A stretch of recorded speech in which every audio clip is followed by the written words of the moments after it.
大家好，今天分享一个比丸子简单、比油条好吃的懒人面食做法。小麦面粉500克，加入7克食用盐、8克酵母、5克白糖，35度的温水625毫升，顺着一个方向搅拌。喜欢五香粉、葱花的可以加一点进去哦。搅拌成没有干粉颗粒的面糊就可以了。盖上保鲜膜，放到温暖地方发酵。体积2倍大，上面有密集气孔，说明发酵好了。用筷子轻轻排下气。排过气的面糊装进裱花袋子里面，或者是保鲜袋子。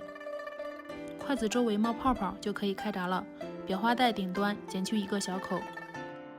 有没有发现这个过程特别好玩？像公鸡下蛋啊，不对，是那个母鸡下蛋。轻轻一挤就出来了，全程双手都不会碰到面，特别简单。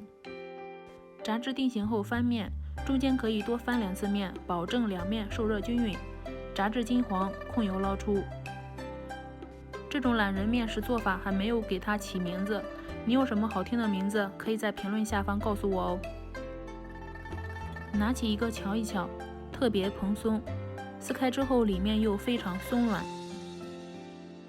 这样做的面食不仅可以直接吃，平时炒菜的时候可以加进去，做汤快出锅时也可以加进去。